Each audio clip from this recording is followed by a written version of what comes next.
धन्यवाद। एसआईआर के काम देखने के लिए मैं झारखंड के अलग अलग ज़िले में पिछले कुछ दिनों से दौरा कर रहा हूँ और जाके मैं वहाँ के जो बीएलओ है, बीएलए है, वोटर्स है, बहुत सारे लोगों से मैं निरंतर बातें कर रहा हूँ, जिसमें 3-4 बड़ी बड़ी चीज़ें हमारे सामने आए हैं। पहली बात है कि वोटर्स को फॉर्म बिल्कुल भरना नहीं आता है, क्योंकि ये फॉर्म इतना पेचीदा है, प्रॉपर गाइडेंस नहीं रहे तो वोटर्स इसको कभी भी भर नहीं पाएगा। और मैंने बहुत जगह में मैंने कुछ फ़ोटो भी खींचा है जहाँ पे वोटर ने बहुत गलत फॉर्म भरा है। दूसरी बात है, बहुत सारे जगह में खास करके आदिवासी इलाके में बीएलओ जो है उनको भी पता नहीं कहाँ पे क्या करना होता है, ना उनका ढंग से ट्रेनिंग हुआ है, ना उनको जानकारी है। तीसरा, यहाँ पे इतने बड़े कन्फ्यूजन हैं वॉलंटियर्स और बीएलओ में, बहुत सारे जगह में उनके बीच में तालमेल नहीं है। इलेक्शन ऑफिस से बार बार बीएलओ के ऊपर ये दबाव डाला जा रहा है कि वो घर घर घूम के फॉर्म बांटे और फॉर्म कलेक्ट करे, लेकिन अगर देखा जाए ये आंगनवाड़ी दीदी जो है, सेविकाएँ हैं, इनको पहले आंगनवाड़ी केंद्र 11 साढ़े 11 बजे तक संभालना होता है। उसके बाद इतनी बारिश उमस में उनको घर घर जाके फॉर्म बांटना, फिर फॉर्म भरने का पूरा सहयोग देना, फिर फॉर्म कलेक्ट करना, फिर डिजिटाइज करना, फिर इलेक्शन कमीशन के जो बहुत तरह तरीके के सा रिपोर्ट है वो बनाना, रजिस्टर मेंटेन करना, ये सब करने में उनको काफ़ी कठिनाई आ रही है। कहीं कहीं पे वॉलंटियर्स के सहयोग नहीं मिल रहा है, कहीं कहीं पे वॉलंटियर का सहयोग मिल भी रहा है तो भी सरकारी तरफ से जो सुविधा है इन लोगों को मिलना चाहिए, जैसे एक रेनकोट उनको मिलना चाहिए, जैसे उनको रजिस्टर्स वगैरह मिलना चाहिए। आप सुन के हैरान होंगे, ये रजिस्टर 6 महीने पहले जब मैपिंग का काम शुरू हुआ था तब दिया गया है। एक रजिस्टर, एक पेंसिल, एक पेन, एक इरेज़र, एक शार्पनर और एक रूलर। आप बताइए 6 महीने से एक पेंसिल से और एक पेन से काम चल सकता है क्या? वो अपने जेब से पैसा लगा के डेटा भी भर रही हैं, क्योंकि यहाँ पे अपलोड करना है, वो रजिस्टर भी खरीद रही हैं, वो वहाँ पे जो व्हाइटनर, क्योंकि बहुत सारे वोटर्स जो गलत भर रही हैं, खुद भी गलत भर रही हैं, तो उसको ठीक करने के लिए जो व्हाइटनर होता है वो खरीद रही हैं। तो अल्टीमेटली उनको 583 रुपये हर महीने मिलना है बीएलओ के काम करने के लिए, क्योंकि 7,000 रुपये उनको साल को मिलता है। उसमें 200 रुपये का वो डेटा खरीद रही है तो 383 रुपये बच रहा है। 100-150 रुपये का रजिस्टर बाकी जिसको जा रहा है, और बाकी जो पैसा है, बाकी पैसा उनके लिए 1000 फॉर्म भरने के लिए काफ़ी है क्या? सरकार जब प्राइवेट फार्म को देके फॉर्म या डेटा डिजिटाइजेशन का काम कराते हैं, इतने पैसा देते हैं, इनको बोल रहे हैं कि आप सारे ये 6 काम करो, फॉर्म जमा करना, वापस लाने के समय कोई घर में कोई नहीं है तो 3 बार उनके घर में जाना है, प्लस फॉर्म ठीक करने में लोगों का सहायता करना, फिर उसको डिजिटाइज करना, मतलब अपलोड करना ECI नेट BLO ऐप में, फिर अपने दुनिया का जो रजिस्टर है वो भरना, आपके रिपोर्ट का जो इनका अलग से सिस्टम है वो भरना। ये सब करने के लिए को मात्र देखा जाए तो एक फॉर्म के पीछे 10 से 12 पैसा मिलता है, जो सरासर अन्याय है। उनको एक छुट्टी नहीं है।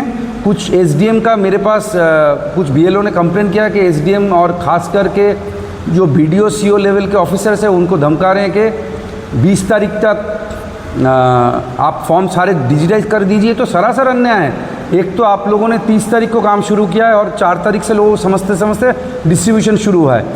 CO बोल रहे हैं 20 तारीख तक, और मुझे एक बहुत विश्वास सूत्र से कल पता चला कि इलेक्शन कमीशन इनके ऊपर प्रेशर डाल रहे हैं कि 14 तारीख को करने के लिए। आप बताइए, ये कोई यहाँ पे ये चल रहा है? आप इनकम टैक्स के 3% लोगों के लिए, पूरे देश में 3% लोग इनकम टैक्स देते हैं, उनके लिए भी आप हमेशा उसका दायरा बढ़ाते रहते हो। अगर लास्ट डेट 31 जुलाई है, उसको 1 महीने 2 महीने एक्स्ट्रा देते हो, और ये तो 100% वोटर्स के बारे में है और पहली बार हो रहा है। इतने पेचीदा प्रोसेस है, इसमें आप 29 तारीख के बदले में बोलो और 15 दिन पहले 14 तारीख तक सारे फॉर्म डिजिटाइज हो जाना चाहिए। सर, ये तो ज़्यादती चल रही है ना सर। कांग्रेस के BLA भी कितना सपोर्ट कर रही है BLO को? जहाँ पे हमारे, देखिए मैं आपको एक चीज़ बताऊं, झारखंड में कांग्रेस पार्टी पहली बार इसको बहुत सीरियसली ले रहे हैं, और करीब करीब हमारे 21,000 बूथों में हमारे BLA हैं। लेकिन BLA लोगों के लिए भी पूरे दिन रहना बहुत मुश्किल है। लेकिन मैं जितना जगह देखा हूँ, अमूमन 70% जगह में हमारे BLA, क्योंकि खुद BLO ने बोला, मैं BLA के बातों के ऊपर भरोसा नहीं किया, आपके यहाँ पे जैसे जितने भी 104 पदाधिकारी, 105 पदाधिकारी है डीसीसी का, सारे के सारे बीएलए है। मतलब हमारे जितने पदाधिकारी है, चाहे साहब जो वर्किंग प्रेसिडेंट है डीसीसी का, ये भी बीएलए हैं, ये भी सेक्रेटरी हैं, ये भी बीएलए हैं, ये भी बीएलए हैं, अपने अपने बूथों को। तो इन लोगों को तो आपको काम समझाना नहीं पड़ेगा, ऑलरेडी हम लोगों ने ट्रेनिंग दिया है और हम लोग मदद कर रहे हैं। अगर छोटा मोटा कोई भी दिक्कतें हो रहे हैं, हम तो हायर ऑफिशियल से, मैं कल खुद, मैं और हमारे राय साहब है हमारे यहाँ के प्रभारी, हम दोनों पूरे हमारे साथीगण के साथ हम डीसी साहब से मिले हैं, हम एसडीएम से मिल रहे हैं, हम सारे वॉलंटियर्स से मिल रहे हैं, बीएलओ से मिल रहे हैं। हम कोशिश कर रहे हैं कि सरकार के साथ कंधे से कंधे मिला के हम इसको और भी सुचारू ढंग से ला, लेकिन सरकार को भी व्यवहारिक होना पड़ेगा। आप ऐसे डंडे के चोट पे ये करोगे तो उसमें गलतियाँ की बहुत ज़्यादा स्कोप रह जाएगा। धन्यवाद। सर, अगर किसी मतदाता का नाम कट जाता है तो कांग्रेस की जो बीएलए हैं वो कैसे मदद करेगी उनको? देखिए, सबसे पहले जिला कांग्रेस कमेटी को मैं बधाई देना चाहता हूं। कल हम लोग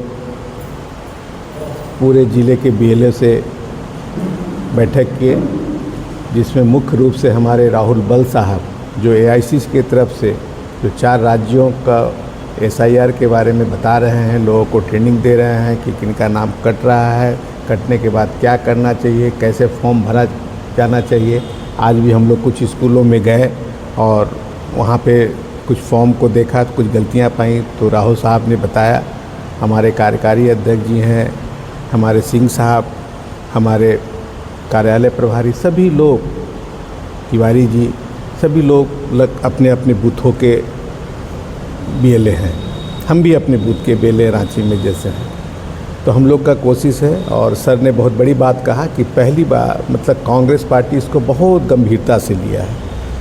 कल इसी क्रम में हम लोग जमशेदपुर के उपायुक्त महोदय से मिला और उनको विस्तार से एसआईआर के बारे में, दीदी लोग के बारे में, सब के बारे में हम लोगों ने बताया कि क्या कठिनाइयाँ हैं, कैसे इसको दूर किया जा सकता है। हाट बाज़ार में आप माइकों द्वारा प्रचार प्रसार कीजिए, बाज़ार में, नुक्कड़ों में, और भी इसका कितना ज़्यादा हो सकता है। जो बीएलओ दीदी हैं उनको छतरी का व्यवस्था किया जाए, बरसात का दिन है, रेनीकोट का व्यवस्था किया जाए, उनका मानदेय पे विचार किया जाए। तो इन सब सारी मुद्दों पे हमारी बात हुई है, और जहाँ ज़रूरत पड़ रहे हैं हमारे बीएलओ 2 भी लोग सब मदद कर रहे हैं। और अगर कहीं कोई दिक्कत हो रही है तो हमारे कार्यालय प्रभारी को लोग सूचित कर रहे हैं, उनको कार्रवाई भी उन पे किया जा रहा है। और सबसे बड़ी बात क्या है कि अभी कांग्रेस पार्टी को यह हम लोगों को एक ऐसा मौका मिला है कि घर घर जाने का, इस माध्यम से लोगों को हम लोग को जागरूक करना और ये भी बताना है कि अगर आपका नाम कट जाता है तो आने वाले समय में आपको जो सरकारी सुविधा है वो नहीं मिल पाएगा। ये हमारा वोटिंग राइट्स को जो है अगर किसी कारण से कट जाता है तो नहीं मिलेगा। तो हम लोग कोशिश कर रहे हैं कि जितना अनमैपिंग है उनको मैपिंग में किया जाए, और आपके माध्यम से हम भारत के निर्वाचन आयोग से मांग करते हैं कि जिस तरह से हमारे राहुल बल साहब ने कहा कि लोगों को, बीएलओ दीदी लोगों को बोला जा रहा 14 तारीख को दो, 20 तारीख को दो, उनको इतना प्रेशर दिया जा रहा है जिससे वो काम नहीं कर पा रही हैं। 12 घंटा 14 घंटा अपना काम करने के बाद जब यहाँ काम करते हैं, इसका कुछ समय बढ़ाया जाए, 2-3 महीना समय बढ़ाया जाए। क्योंकि इन्होंने बहुत बड़ी बात कहा कि 3 से 5% लोग देश में हमारा आयकर दाता हैं, उसके लिए तो आप बढ़ा देते हैं समय। आज इतना बड़ा ये प्रोग्राम चल रहा है पूरे देश में, पूरे राज्य में, तो उस पर भी गंभीरता से विचार करके इसका भी समय बढ़ाया जाना चाहिए। आज सर, मतदाताओं का नाम कट जा रहा है, क्या कुछ कहेंगे सर जिससे मतदाता का नाम जुड़े रहे? अभी हम आपको बताते हैं, अभी हमारे पूर्वी सिंहभूम जिला कांग्रेस कमेटी के 2 दिवसीय दौरे पर हमारे राहुल बल साहब, जो झारखंड प्रदेश ही नहीं 4 प्रदेशों के एसआईआर के प्रभारी हैं, वो 2 एवं हमारे जो संगठन प्रभारी हैं जिला कांग्रेस कमेटी के शशिभूषण राय जी, ये युवा कांग्रेस रांची के युवा कांग्रेस के अध्यक्ष हुआ करते थे और कांग्रेस के विभिन्न मंचों से होते हुए आज प्रदेश कांग्रेस कमेटी के महामंत्री एवं पूर्वी सिंहभूम जिला कांग्रेस कमेटी के प्रभारी हैं। मैं आपको बताना चाहता हूं कि 2 दिवसीय दौरे पर ये दोनों नेता पूर्वी सिंहभूम जिला कांग्रेस कमेटी के विभिन्न क्षेत्रों में, बूथों में, बस्तियों में दौरा कर रहे हैं और उसके बाद कल जिला कांग्रेस कमेटी के तमाम प्रखंड अध्यक्ष, मंडल अध्यक्ष और जिला के सीनियर पदाधिकारियों के साथ एक बैठक का भी इन्होंने आयोजन किया और सभी लोगों को इन्होंने प्रशिक्षित करने का काम किया और उन्होंने यह भी कल डीसी साहब से भी मिल करके हमारे दोनों नेता ने अपनी बात को, जो समस्या आ रही है जैसे एप्लीकेशन भरने में, वो बहुत कठिन है, एप्लीकेशन आम आदमी नहीं भर सकता। हमको कहने में कोई दिक्कत नहीं है कि जो वहाँ जो BLO हैं उनको भी एप्लीकेशन अभी भरने नहीं आ रहा है, तो जब उनको खुद एप्लीकेशन भरने नहीं आ रहा तो दूसरे को क्या बताएंगे। ये सभी के साथ नहीं है, लेकिन कम से कम हमको लगता है 30-40% BLO हैं जिनको खुद जानकारी नहीं है। और रहा सवाल कि भारतीय जनता पार्टी साजिश कर रही है, जहाँ जहाँ कांग्रेस के देख रही है कि हमारा वोट है, जैसे मुस्लिम बस्ती है, अन्य बस्ती जहां उनको लगता है कि ये कांग्रेस का वोट बैंक है, कांग्रेस को ये लोग वोट देते हैं, वो क्षेत्र में खासकर एक साजिश की तहत अधिक से अधिक वो लोग चाहते हैं कि अनमैप्ड कर दे, कम से कम लोग वोट दे। तो कांग्रेस पार्टी इसका पर्दाफाश करेगी और पुरजोर विरोध करेगी। जब कांग्रेस संगठन इसके लिए पूरा निगाह रखी हुई है और हमारे नेता भी आए हुए हैं और इस पर जो है डीसी साहब से भी बात किए हैं और हम लोग भी जो है इस पर पूरा नज़र रखे हुए हैं कि भारतीय जनता पार्टी का साजिश हम लोग कामयाब नहीं होने। जय